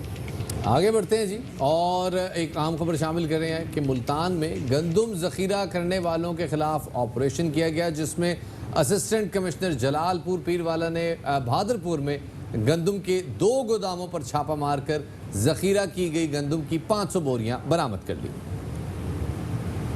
एक बार फिर आपको बताते चलें, मुल्तान में गंदम जखीरा करने वालों के खिलाफ ऑपरेशन सामने आया है, जिसमें असिस्टेंट कमिश्नर जलालपुर पीरवाला ने बहादुरपुर में गंदम के 2 गोदामों पर छापा मारकर जखीरा की गई 500 बोरी बरामद कर ली। और साथ में आपको ये भी बताते चलें कि दादू में महकमा खुराक की कार्रवाई, ट्रकों में छुपाई गई 2000 गंदम की बोरियां वहां से बरामद कर ली गई हैं और इन ट्रक्स को अपनी तहवील में ले लिया गया है। दादू में कार्रवाई हुई है जहां पर महकमा खुराक ने कार्रवाई करते हुए ट्रकों में छुपाई गई 2000 गंदम की बोरियां जो हैं वो बरामद कर ली हैं और ये जो ट्रक्स थे जो कैरी कर रहे थे इन 2000 गंदम की बोरियों को, इनको तहवील में ले लिया गया है। तो जनाब, ये तो हमने बात की गंदम की, और मैं ऑनेस्टली अभी तक समझ नहीं पाया कि गंदम जो है वो तो साल में 25 दिन कटती है, तो ये जो फ्लोर मिल है वो तो पूरा साल चलती है, तो फ्लोर मिल फिर कहाँ से रखे? आपको याद है हमने फ्लावर मिल्स एसोसिएशन के चेयरमैन से भी इसी वाले से बात की, तो उन्होंने कहा था कि हमारे पास इनफ स्टॉक है। तो ये इनफ स्टॉक तो अब वो निकल रहा है सारा। खैर, लेट्स सी क्या सिचुएशन होती है, इसके ऊपर भी किसी दिन ज़रा बात करेंगे। फिलहाल एक अहम मसले की तरफ आपकी निशानदेही करना चाहते हैं, और वो तमाम पेरेंट्स जो कि अपने बच्चे को बड़े शौक से बंदूक खरीद के देते हैं, टॉय गन खरीद के देते हैं, और आपका बच्चा डोव डोव करता जो है वो पूरे घर में दंदनाता फिरता है, और आप बड़े खुश हो रहे होते हैं कि देखो लड़के के शौक कितने अच्छे हैं, कितने मर्दाना किस्म के शौक हैं। तो जनाब, अब ये मामला सामने आया है कि न सिर्फ इस वाले से पूरी दुनिया में रिसर्च हो रही है कि ये खिलौने आपके बच्चों की जहनी नशोनुमा के लिए ठीक नहीं है। एक तो शबात बच्चों के बिहेवियर में बहुत बड़ा चेंज होता है कि बच्चे आपके वायलेंट हो जाते हैं। दूसरी जानिब ये जो बच्चों के पास प्लास्टिक की जो ये पिस्टल्स हैं जिसको बच्चे एज अ टॉय और माँ बाप बड़ी खुशी से अपने बच्चों को टॉय खरीद के दे रहे हैं, इसके अंदर जो प्लास्टिक का जो छर्रा डलता है, जब ये बच्चे इन गोलियों से खेलते हैं तो ये गोली आपकी आंख को भी मुतासर कर सकती है, खुदा ना खासा आपकी आंख को लगे। दूसरा, इससे शफात हमने देखा कि हमारे बच्चों में जो मतलब ये देखे ना, हर बच्चे को लग रहा है कि जी हम जो है वो मार सकते हैं, हमारे पास गन आ गई तो हमारे पास पावर आ गई है, तो बच्चे इससे खुल के तशद्दुद भी करते हैं और अपने आप को काफी ज्यादा इंडिपेंडेंट फील करने लग जाते हैं। जी जनाब, और it's just a matter of time कि ये खिलौना गन असली गन में तब्दील हो जाती है, और गन जब भी चलती है ये कभी खैर के लिए नहीं चलती, ये हमेशा एक प्रॉब्लम क्रिएट करती है, चलाने वाले के लिए भी और जिस पे चलती है उसके लिए तो जाहिर है बहुत बड़ा प्रॉब्लम क्रिएट करती है। तो इस हवाले से गवर्नर सिंध इमरान इस्माइल ने जो लियारी में टॉय गन्स की फरोख्त हो रही थी उसका नोटिस लेते हुए फौरी तौर पे टॉय गन्स फरोख्त करने पर पाबंदी आयद कर दी। क्या कहा उन्होंने, आपको सुनवाते हैं। चांडियो साहब, मैंने आपकी रिपोर्ट देखी थी जो टीवी पर आपने लियारी के हवाले से की। प्री प्लान बच्चों को इस तरफ लगाया जा रहा है जहां से हमने बच्चों को बड़ी मुश्किल से इस रास्ते से हटाया था। आज की खिलौना पिस्तौल कल की असली पिस्तौल हाथ में होती है। हमने बड़ी खून रेजी लियारी में, कराची में पूरे खासतौर से हमने देखी है और इससे बड़ी मुश्किल से हमारा छुटकारा हुआ है। मैं डीसी को और दीगर हुकाम को हिदायत करता हूँ कि वो फौरी तौर से इसके ऊपर एक्शन लें। जो लोग ये बेच रहे हैं खिलौने, बैंड आइटम, उनके ऊपर एक्शन लें, उनको अरेस्ट करें और जहाँ बच्चे खेल रहे हैं प्लेसमेंट उन्हें दें, उन्हें फुटबॉल दें, उन्हें बैट बॉल दें, हॉकी दें, खेलों की तरफ रागिब करें, ना कि पिस्तौलों की तरफ। अब इसका फ़ायदा ये हुआ कि एटलीस्ट वहाँ पर वो बहुत सारी दुकानें जो कि टॉय गन्स जो ये बेच रहे थे वहाँ पे छापा पड़ा है और अब इस तरह की चीज़ें जो हैं वो बच्चे नहीं खरीदेंगे। एक लियारी के अगर बच्चे देखा जाए, हमने अपने शोज़ में बहुत दफ़ा उनके वाले से बात की है, वो बच्चे तालीम पे काम कर रहे हैं, वो बच्चे सुपर टैलेंटेड, वो फुटबॉल पे काम कर रहे हैं। ऐसा लग रहा है कि मुस्तकबिल के जो बेहतरीन जो फुटबॉलर्स हैं वो पाकिस्तान में कराची के इलाके लियारी से निकलेंगे। बॉक्सर्स जो हैं, हमने आपकी जब बाखबर सवेरा के बिल्कुल शुरू में नन्ही नन्ही जो बॉक्सर्स बच्चियां हैं उनसे भी आपकी मुलाकात करवाई और आपको बताया हमारे पास जो हमारे चैनल, हमारे शो का सबसे पहले शफात जो केक बना था वो भी लियारी का एक बच्चा था जिसने बाखबर सवेरा का बहुत जबरदस्त केक बनाया था। जी जनाब, और गुड जॉब इमरान इस्माइल साहब, आपने एक बड़ा अच्छा मामले की तरफ निशानदेही की। और वो तमाम पेरेंट्स जो कि अपने बच्चों को भांत भांत की बंदूकें खरीद के देते हैं, कह रहे तो खिलौना है, बच्चे को क्या पता, बच्चे को सब पता होता है, उसके दिमाग को सब पता होता है कि ये किस लिए यूज हो रही है। हमारे इस हवाले में ऐसे आपको ये भी बताते चले कि लियारी में फुटबॉल और दीगर स्पोर्ट्स की के सामान की जो तकसीम है उस हवाले से हमारे साथ वहाँ के मुंतखब रुकन कौमी असम्बली शकूर शाह साहब मौजूद हैं, जिनका ताल्लुक तहरीक इंसाफ से है। सही। अच्छा शाह साहब, ये बताइएगा, बहुत शुक्रिया पहले तो आपका कि आपने बाखबर सवेरा में वक्त किया। ये कहेगा कि जैसे ईद के मौके पर देखा गया कि बड़ी तादाद में बच्चों को जब ईदी मिलती है तो बच्चों ने जाके जो चीज़ें खरीदी वो थी खिलौना, गन्स, बच्चों से खेल रहे थे। सबसे पहले तो ये बताइएगा कि आप इस कल्चर को कैसे देखते हैं और ये कल्चर ख़त्म कैसे किया जा सकता है? ख़ासतौर पर लियारी, जहाँ पर इस गन की वजह से लोगों ने बड़े मसाइब देखे, बड़े अजाब देखे, बड़े जुल्म से, तो हमारी तो ख्वाहिश है कि हमारे बच्चों के हाथ से इसको लेकर उनके हाथ में कलम दिया जाए। यहाँ स्पोर्ट्स की इतनी ज़्यादा यानी वज़ीराई होनी चाहिए कि टैलेंट की कमी नहीं, हमारे यहाँ बड़ी ज़रख़ेज़ ज़मीन है, ज़रा सी नमी की ज़रूरत है और उसके लिए कल हमने इब्तिदा कर दिया है। गवर्नर साहब आए थे, दूसरे हमारे मेम्बरान भी साथ थे, मैंने MPs भी थे। अल्लाह का बड़ा करम है, एक बड़ा अच्छा इम्पैक्ट पड़ा है।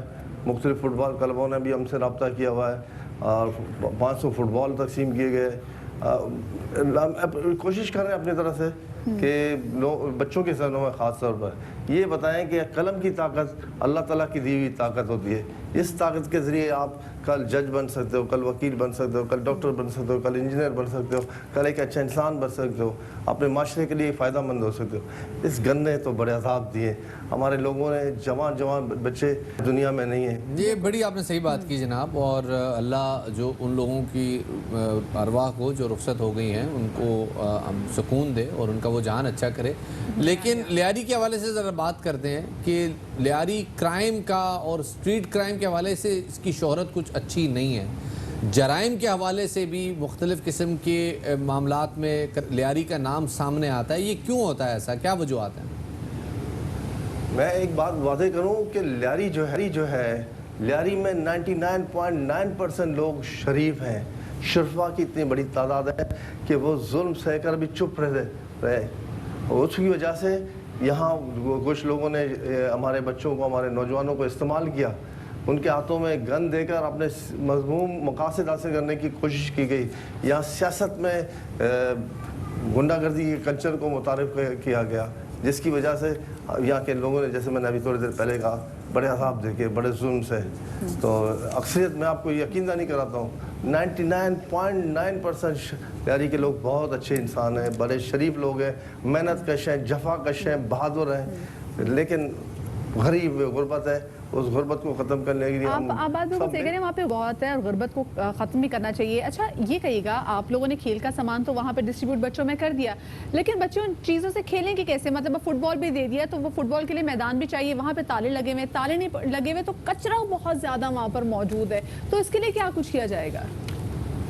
देखिए लियारी में अल्हम्दुलिल्लाह जो पार्क है उनको वही इस काबिल है कि वहाँ आप खेल कूद सकते हैं, लेकिन उनको अभी मज़ीद ज़रूरत है। बहुत सारे ऐसे इलाके हैं जहाँ मासूम बच्चे गलियों में खेलने पर मजबूर हैं। वहाँ पर जो पार्क्स हैं छोटे छोटे, उनको मज़ीद आप एक्सपेंड कर सकते हैं। कुछ ऐसे इलाके हैं जो मेरी अपनी नज़र में भी है, लियारी नदी के साथ जो लियारी एक्सप्रेस वे चल रहा है, उसके साथ साथ जो मिर्ज़ा आदम खान रोड पर बड़ी जगह खाली पड़ी हुई है, उसको आप पार्क बना सकते हो। इस तरह कुछ और बहुत बहुत शुक्रिया जी, शुक्रिया शाह साहब हमारे साथ मौजूद थे। ख़वातीन हज़रात, यहाँ वक्त हो गया है एक छोटे से ब्रेक का। उसके बाद हम जब वापस आएंगे तो एक छोटी चीज़ की बात करेंगे जिसने बहुत बड़ा मसला बना दिया है। आप छोटी सी चीज़ की बात करेंगे तो वो ज़हनियत भी हो सकती है जिसमें हम पहले घंटे में बात कर चुके हैं कोरोना के हवाले से, जब हम एक आप लोगों के लिए कोशिश कर रहे थे कि मज़ीद कुछ फैक्ट्स एंड फिगर सामने रखें ताकि आपको सुकून आए और आप हमारी बात माने कि भी हमने कुछ एहतियात करनी। पर हाँ, छोटी चीज़ के बारे से बात करेंगे, खुद गेस करें कि उसने भी तबाही मचाई हुई आजकल। छोटे से ब्रेक।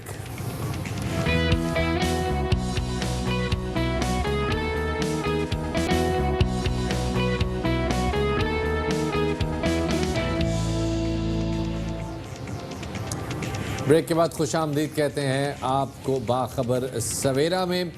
और एक अहम खबर यहाँ शामिल करते हैं जनाब कि इस्लामाबाद में कोरोना मरीजों की तादाद 2400 से ज़ायद हो चुकी है। तर्जुमान नून लीग मरियम औरंगज़ेब ने कहा कि हुकूमत झूठ पर झूठ बोलकर कौम की जिंदगियों से खेल रही है। इस्लामाबाद में सिर्फ 12 वेंटिलेटर्स काम कर रहे हैं। इस्लामाबाद के सबसे बड़े अस्पताल पिम्स के 9 वेंटिलेटर्स काम कर रहे हैं। इस्लामाबाद के अस्पतालों में 90 बिस्तर की आइसोलेशन के अलावा कोई इंतजाम नहीं है। मरियम औरंगजेब ने कहा है कि जो कोरोना मरीजों के लिए वेंटिलेटर्स आए वो कहां हैं।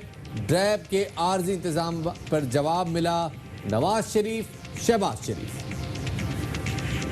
और ब्रेक पर जाने से पहले शफात जिस छोटी सी चीज़ के हवाले से बात कर रहे थे कि जिस छोटी सी चीज़ ने अब तमाम तर लोगों को मुश्किलात में डाला है, तो किसान आगे हैं इस छोटी सी चीज़ के शिकंजे में। और ये छोटी सी चीज़ है टिड्डी दल, जिसने एक बार फिर से हमला कर दिया है और ये तमाम तर फसलों को चिट कर रही है, जिससे किसानों को अब करोड़ों रुपए का नुकसान हो चुका है। पंजाब और अगर हम सिंध की बात करें तो वहां पर टिड्डी दल के हमले में हजारों एकड़ पर खड़ी फसलें जो हैं वो तबाह हो गई हैं। हुकूमतों और जिला इंतजामिया के नाकाफी इकदाम के सबब किसान शदीद गर्मी के बावजूद हाथों में थाल और प्लास्टिक की बोतलें लिए अपनी मदद आपके तहत टिड्डियां भगाने की कोशिशों में मसरूफ़ है। बलूचिस्तान के मुख्तलिफ शहरों में टिड्डियों ने तैयार फलों पर हमला किया है, जिससे सिब्बी, लोरलाई, खुजदार और कोयटा समेत कई इलाकों में मौजूद तैयार फसल फलों की तबाह हो गई है। और इस वक्त मुल्क के 154 में से 61 अजला में टिड्डियां हमलावर हैं और टिड्डियों के इस हमला ज़दा इलाकों का सर्वे और कंट्रोल ऑपरेशन जारी है। और मुल्क भर में 1150 टीमें लोकस्ट कंट्रोल ऑपरेशन में हिस्सा भी ले रही हैं। इसी वाले से मजीद बात करने के लिए हमारे साथ मौजूद हैं डॉक्टर फलकनाज, जो कि डीजी फेडरल फ्रंट प्रोटेक्शन के हैं। डॉक्टर साहब, बहुत शुक्रिया, आपने बाखबर सवेरा में वक्त दिया। ये कहेगा कि पहले भी प्रेडिक्ट किया जा रहा था, कहा जा रहा था कि टिड्डी दल आके दोबारा से हमला करेंगी। ये जो इन्होंने हमला किया, ये कितना नुकसानदेह है? बिस्मिल्लाहिर्रहमानिर्रहीम। ये लोकस जो है टिड्डी दल, ये बहुत ख़तरनाक है, ये सबको मालूम है। और ये पूरी दुनिया में अभी अफ्रीका में ख़ास तौर पे बहुत ज़्यादा जो है ना इसकी नुकसान होगी। और अब चूँकि वहाँ पे इसका सीज़न ख़त्म होते जा रहा है, तो अब ये ख़तरा जो है ना ये मशरिकी की तरफ जो है ना ये मुंतकिल हो रहा है। तो ये हमारे पास अभी बलूचिस्तान की जिन इलाकों में का आपने जिक्र किया, वहाँ के सहराओं से अभी तकरीबन निकल चुका है, लेकिन जो अपर बलूचिस्तान है वहाँ पे इसकी एगलिंग हुई थी और उसके नतीजे में काफ़ी तादाद में ये निकल आए हैं। लेकिन वहाँ पे मुस्तकिल एक कंट्रोल ऑपरेशन चल रहा है और उसमें मुकामी ज़मींदार और अवाम भी जो है ना हिस्सा ले रहे हैं। पाक फौज का भी उसमें हिस्सा है और उम्मीद है कि इंशाल्लाह जो है ना उसको जल्द अज जल्द डॉक्टर साहब ये बताइएगा कि ये टिड्डी दल हम देख रहे हैं। डॉक्टर साहब मेरा सवाल है, ये माइग्रेशन कर रहे थे क्योंकि तल के एरिया में थे और तल अभी खुश्क हो चुका है, वहाँ पे कटाइयाँ हो गई है, तो अब ये सहरा की तरफ, चुलिस्तान की तरफ जो है ना माइग्रेशन कर रहा था। तो उस माइग्रेशन के दौरान इसने मुल्तान, विहाड़ी, खानीवाल और इन एरियाज़ में फसलों पर जाते हुए अटैक किया, जिससे नुकसान हो गया। लेकिन अब आज की जो रिपोर्ट है उन अजला में से जो है ना ये सारा जो है ना निकल चुका है या कंट्रोल हो चुका है, क्योंकि ज़िली हुकूमत और सूबाई हुकूमत की जो टीमें थी, 7 पाक फौज के जवान थे, उन्होंने इसके खिलाफ भरपूर कार्रवाई। अच्छा ये बताइएगा कि सर ये मैंने देखा ओकाड़ा में एक बड़ा अच्छा काम सामने आया है। ओकाड़ा में जो टिड्डियों को पकड़ने पे 20 रुपए इनाम रखा गया फ़ी किलो, और अब सुनने में आ रहा है कि 60 टन के करीब टिड्डी रोज़ाना पकड़ी जा रही है वहाँ पे। ये पॉलिसी फूड डिपार्टमेंट की जानिब से है, क्या मामला है, ज़रा ये एक्सप्लेन कीजिएगा। डॉक्टर साहब आपको मेरी आवाज़ आ रही है? मेरे ख्याल में शायद डॉक्टर साहब हमें सुन नहीं पा रहे, वरना ये जो मामला ऐसा है कि इस मामले पे हमने पोल्ट्री फीड में जो इसका वो तब्दील किया जा रहा है। जी जनाब, हाँ। इस टिड्डी को पकड़ के पोल्ट्री फीड में कन्वर्ट किया जा रहा है और 1 किलो टिड्डी पकड़ने पे किसान को 20 रुपए दिए जा रहे हैं। लेकिन अब वो 1 किलो बज़ाहिर कुछ ज़्यादा नहीं लगता, लेकिन एक दिन में किसानों ने 7 टन टिड्डियां पकड़ना का एक काम सर अंजाम दिया और ये रोजाना की बुनियाद पे हो रहा है। और अब वहाँ पे जो लोकस्ट का जो इम्पैक्ट है वो काफ़ी हद तक कम हो गया। बिल्कुल शफात, लेकिन जो आपने ओकाड़ा के जो लोगों के हवाले से बात की है वो तो मेरे ख्याल से बाजी ही ले गए इस हवाले से। खैर जी, ये एक बड़ा सोल्यूशन है कि अगर आपके पास बंदे वेले बैठे हुए हैं तो आप टिड्डी पकड़ सकते हैं। आप क्यों ऐसी बातें कर रहे हैं? मैं ऑनेस्टली कह रहा हूं, this is probably a solution, this is probably a good solution. आगे बढ़ते हैं। Everyone should volunteer. अच्छा खैर आगे बढ़ते हैं, क्योंकि इस टिड्डी दल की वजह से बहुत सारी सब्जियों को, बहुत सारे खेतों को जहाँ पे नुकसान पहुंचा, बहुत सारे फलों को भी नुकसान पहुंचा। और मेरा इस वक्त जाती कंसर्न ये है कि जी आगे क्योंकि आमों का सीजन आ गया है तो कहीं आम के बागात को नुकसान ना पहुंचे, क्योंकि आपको पता है गर्मियों की सौगात है और फलों का बादशाह आम सक्खर की मार्केट में लैंड कर चुका है, जिसके बाद बाकी फल अब इसके सामने काफी ज़्यादा फीके पड़ गए। और सोने पे सुहागा ये कि मार्केट में हर किस्म के आम की कीमत कम होने से अब आम की मांग में इजाफा देखने में आ रहा है। इसी हवाले से मजीद जानते हैं हमारे नुमाइंदे जानजेब वसीफ से। जी बिल्कुल, गर्मियों की सौगात, फलों का बादशाह सक्खर की मार्केट्स में भी आ गया है। सख्त मौजूद हूँ घंटाघर चौक पर। यहाँ सैकड़ों की तादाद में जो रेडियाँ हैं आम की वो मौजूद हैं, जहाँ से शहरी आम खरीदते हुए नज़र आ रहे हैं। और आम की जो कीमतें हैं वो भी ज़्यादा नहीं, 80 रुपये में किलो फी फरोख्त हो रहा है। यहाँ पर जो मुख्तलिफ रेडियाँ हैं वहाँ पर मुख्तलिफ किस्म के आम रखे हुए हैं, सिंदड़ी हैं, सरोली हैं, लंगड़ा है। इसके साथ साथ जो यहाँ पर शहरी हैं वो जो ज़्यादा आम सक्खर के शहरी लेते हैं वो सरोली है, क्योंकि ज़्यादा मीठा भी होता है और खट्टा भी होता है। तो यही वजह है कि सक्खर में ज़्यादातर आम खाया जाता है और सिरोली है। इस वक्त मैं जिस जगह मौजूद हूँ यहाँ पर काफ़ी बड़ी तादाद में जो शहरी हैं अपने लिए और अपने घर वालों के लिए आम खरीदते नज़र आ रहे हैं। और ऐसा लग रहा है कि जैसे ही सक्खर की मार्केट्स में फलों का बादशाह आम आ गया, जो दीगर फल हैं उनकी चमक कुछ कम हो गई है। जी बहुत बहुत शुक्रिया जी, जानजेब हमें इस हवाले से बता रहे थे। आम खबर शामिल करते हैं। वज़ीर आला सिंध की जानिब से एक बयान सामने आया है जिसमें उनका कहना है कि अब तक 84 मैयतों की शनाख्त हो चुकी है और शनाख्त के बाद 84 मैयतों को वर्सा के हवाले कर दिया गया है। इसी हवाले से मजीद तफसीलात जानेंगे। हमारे सीनियर कॉरेस्पॉन्डेंट अरबाब चांडी हमारे साथ मौजूद है। जी अरबाब, क्या तफसीलात इस हवाले से? जी वज़ीर आला सिंध सैयद मुराद अली शाह ने आपसे थोड़ी देर पहले जहाज हादसे के बारे में एक स्टेटमेंट जारी किया है, जिसमें उन्होंने बताया है कि जो 97 ऐसे जहां हुए थे इस जहाज हादसे में, उनमें 84 यानी 84 डेड बॉडी शनाख्त होकर उनके वर्सा के हवाले कर दी गई हैं। और उन्होंने अपने इस स्टेटमेंट में ये भी बताया है कि 45 डेड बॉडी ऐसी थी जिन्हें DNA के जरिए जो है पहचाना गया और इनमें जो है बाकी जो डेड बॉडीज थी वो वर्सा ने अपनी शनाख्त के जरिए पहचान ली थी। लेकिन कुछ डेड बॉडीज जिनमें 4 डेड बॉडीज जो है वो छिपा के सर्द खाने में और 9 डेड बॉडीज जो है वो इस वक्त भी अब्दुल सत्तार ईदी के जो सर्द खाना है उसमें मौजूद है। जबकि 2 ऐसी जो है DNA के लिए सैंपल जो है वो मौजूद है। जबकि ये भी कहा जा रहा है कि नाहिद और उसके जो दीगर वर्सा है उनको भी जो है उनकी हालत बेहतर होने के बाद जो है, जो कि इसमें पूरे हादसे में शदीद जख्मी हुए थे, उन्हें भी जो है वो घर के लिए रवाना कर दिया गया। बहुत बहुत शुक्रिया जी अरबाब चांडियो, हमें इस हवाले से तफसीलात से आगाह कर रहे थे। इस वक्त जो DNA सैंपल्स हैं, 2 सैंपल्स इस वक्त मौजूद हैं और जो शनाख्त है 84 अफराद की वो अब तक हो चुकी है। यहाँ पर हम लेने जा रहे हैं छोटी सी ब्रेक के बाद वापस आते हैं, हमारे साथ रहिएगा। मामला ये है कि अब आपसे इजाजत चाहने का वक्त होगा। गो कि आप काफी उदास होंगे, लेकिन बिल्कुल परेशान ना हो। कल एग्जैक्टली 9:03 पे आपसे दोबारा मुलाकात होगी। अपना ख्याल रखिएगा। शादरी आबाद, अल्लाह हाफिज़।